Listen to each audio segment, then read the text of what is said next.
나이다. 아멘.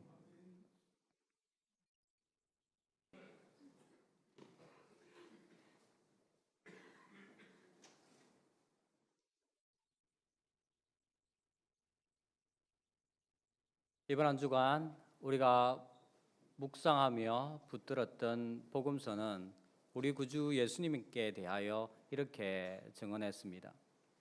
흠없는 그리스도께서 영원한 대제사장으로 우리에게 오셔서 자기 피로 영원한 속죄를 단번에 이루셨다.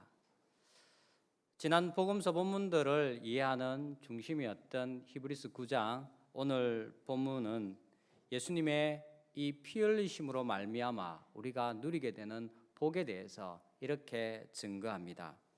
15절 말씀입니다. 본문 15절 함께 읽겠습니다. 이로 말미암아 그는 새 언약의 중보자시니 이는 첫 언약 때에 범한 죄에서 속량하려고 죽으사 부르심을 입은 자로 하여금 영원한 기업의 약속을 얻게 하려 하심이라. 두 가지를 이야기하고 있습니다.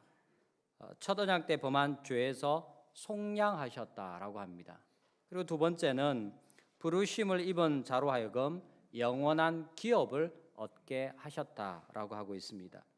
속죄라는 것, 이 예수님의 피 흘림심으로 말미암아 우리에게 이루어진 죄 사함으로 우리는 하나님 아버지와 다시 화목하게 되었습니다. 원수되었던 우리가 하나님을 아버지라 다시 부를 수 있게 된 것입니다. 두 번째, 이 기업이라는 건 피 흘리기까지 순종하신 아들 예수님께 하나님께서 주신 영광인데, 그 영광을 그리스도 안에 있는 우리도 함께 참여하여 누린다라는 그런 뜻입니다. 이것을 로마서 8장 17절에서는 이렇게 증거합니다. 자녀이면 또한 상속자, 곧 하나님의 상속자요 그리스도와 함께한 상속자니. 그리스도로 말미암아 우리가 함께 하나님의 기업을 얻어 누리게 되었다라는 그런 말씀입니다. 그런데 이 죄사함의 속량과 영원한 기업을 14절은 또 이렇게도 표현을 합니다. 본문 14절 말씀을 보십시오. 하물며 영원하신 성령으로 말미암아 흠없는 자기를 하나님께 드린 그리스도의 피가 어찌 너희 양심을 죽은 행실에서 깨끗하게 하고 살아계신 하나님을 섬기게 하지 못하겠느냐. 두 가지가 다시 한번 이야기되고 있습니다. 우리를 죽은 행실에서 깨끗하게 한다라는 것, 속죄함에 대한 이야기입니다. 살아계신 하나님을 섬기게 한다라는 것이 두 번째 기업과 대칭이 되고 있는데, 이 14절의 말씀에 비추어 15절을 해석하게 되면 우리가 하나님의 영원한 기업을 누린다라는 건 하나님을 섬기게 된다라는 것과 같은 의미가 됩니다. 많은 경우 기업이라는 걸 우리가 땅에서 보는 것처럼 물질적인 것 또는 그것에 대한 보상으로 이렇게 오해를 합니다. 그러나 성경이 우리에게 강조하는 바는 조금 다릅니다. 먼저 하나님을 섬기는 것이 무엇인지 우리가 생각해 보아야 합니다. 하나님을 섬긴다라는 건 오늘 우리의 모습에서는 그 본래 모습을 제대로 찾을 수가 없습니다. 하나님께서 첫 사람을 지으셨던 그 첫 행위에서 하나님을 섬기는 것이 무엇인지 우리는 제대로 알 수 있습니다. 창세기 2장 15절 말씀인데 제가 한번 읽어보겠습니다. 여호와 하나님이 그 사람을 이끌어 에덴 동산에 두어 그것을 경작하며 지키게 하시고. 지음받은 아담과 하와, 첫 사람이 하나님께 받은 복 중에 핵심이 바로 이것입니다. 언약의 직분자로 하나님께 부름받은 인생이 에덴과 하나님의 만물을 맡게 된 것입니다.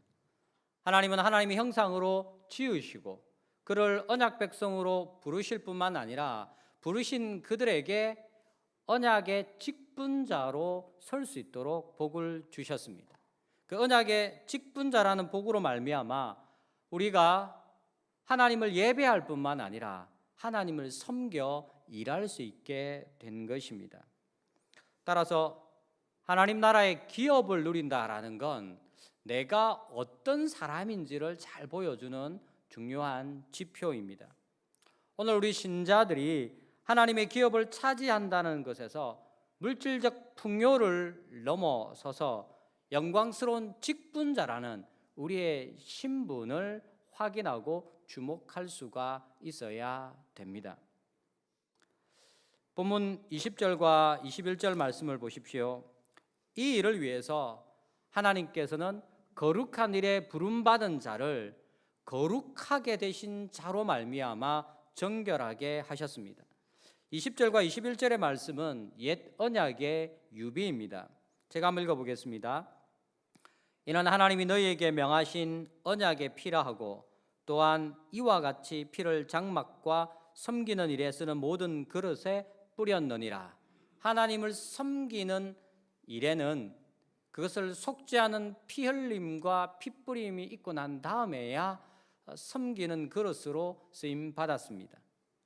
바로 이것이 새 언약 가운데서 그리스도께서 하나님의 직분자로 부름받은 우리를 죄 사하시고 그것을 위하여 피 흘리신 참된 이유입니다. 여러분, 오늘 본문의 말씀을 가만히 들여다 보십시오. 여기에는 세상과 세속적 인본주의가 말하는 내가 빠져 있습니다. 예수님은 나를 위해서 십자가에 죽으셨다라는 말을 세상적 관점에서 절대로 이해해서는 안 됩니다. 우리를 지으시고 택하여 부르신 이를 우리가 처음 그 모습대로 거룩하게 섬기도록 하기 위해서 주님은 피 흘려 주셨습니다. 주님의 피 흘림의 속죄가 우리를 정결하게 한 이유는 바로 여기에 있습니다. 우리 믿음의 선배들은 이것을 강조하기 위해서 신앙 고백서에서 이렇게 고백합니다. 우리가 잘 아는 웨스트민스터 신앙 고백서 대교리 문답과 소교리 문답의 공통된 첫 번째 질문입니다. 사람의 첫째 되고 가장 고귀한 목적은 무엇인가? 하나님을 영화롭게 하고 그를 영원토록 온전히 즐거워하는 것입니다. 그래서 사도들도 우리 신자들을 향하여 이렇게 강권합니다. 베드로전서 2장 말씀입니다. 너희는 자유가 있으나 그 자유로 악을 가리는 데 쓰지 말고 오직 하나님의 종과 같이 하라. 갈라디아서 5장에서는 이렇게 말씀합니다. 형제들아 너희가 자유를 위하여 부르심을 입었으나 그러나 그 자유로 육체의 기회를 삼지 말고 오직 사랑으로 서로 종노릇하라. 그동안 교회가 죄 사함의 구원을 지극히 사적인 것으로 또 물질적인 것으로만 오해하면서 일어난 결과물들을 한번 보십시오. 구원의 참 목적인 하나님의 영광은 말할 것도 없고 구원의 공동체성을 교회가 잃어버렸습니다. 다만 구원을 내가 이 땅이나 이후에 누리게 되는 어떤 풍요로운 것으로만 대부분 협소하게 이해하고 있습니다. 교회에서 그리고 세상에서 그리스도인들이 가장 이기적인 사람으로 평가받는 이유가 바로 이것 때문입니다. 이 피해가 너무 크다 보니 이제는 죄사함에 대한 신앙 고백이 틀렸다라고 말하는 사람들의 목소리가 교회에서 더 힘을 얻고 있습니다. 신앙 고백이 잘못된 것이 아님에도 불구하고 우리의 왜곡된 구원관이, 우리의 왜곡된 십자가에 대한 이해가 우리에게 잘못된 일들을 가져왔음에도 불구하고 복음이 부끄러움을 당하고 있습니다. 사랑하는 성도 여러분, 회개한 참믿음으로 죄 사함의 구원을 받은 우리 신자가 누리는 영원한 기업은 하나님을 섬기기 위한 것입니다. 그것은 하나님의 집의 맏아들로 충성하신 우리 주님처럼 하나님과 그분의 나라를 위하여 충성된 자들에게 하나님이 맡기시는 아버지의 소유입니다. 내가 얻어 내 마음대로 나를 위하여 풍요롭게 쓸 수 있는 것들이 결코 아닙니다. 십자가에서 피 흘리신 우리 주님은 분명 우리에게 죄 사함이란 큰 은혜를 주셨습니다. 동시에 예수님의 피 흘림으로 말미암아 우리는 지음받은 그 본래 모습대로 하나님과 하나님 나라를 섬기는 직분을 회복하였습니다. 복음이 우리에게 가져다 준 이 두 가지의 복, 동전의 양면과 같은 하나의 이 복을 우리가 주목해야 됩니다. 그리할 때 그리스도의 몸된 교회를 섬길 뿐만 아니라 주님이 우리를 두신 세상을 주님의 이름으로 섬기며 돌아볼 수 있게 되는 것입니다. 세상을 두려워하며 세상의 종노릇하는 것이 아니라 우리 왕 대신 하나님 아버지의 이름으로 세상을 다스리며 정복하며 경작하여 풍성한 열매를 맺는 참된 언약의 직분자로 서게 되는 것입니다. 예수님의 피 흘리심으로 말미암아 죄 사함의 구원을 얻은 사랑하는 성도 여러분, 이제 우리에게 맡겨주신 삶의 자리에서 우리 주 예수님처럼 하나님과 하나님의 나라를 착하고 충성되게 섬기는 그분의 아들로 서는 저와 여러분이 될 수 있기를 우리 주 예수님의 이름으로 축원합니다. 아멘. 아침 예배까지 기도 제목 가지고 함께 기도하겠습니다.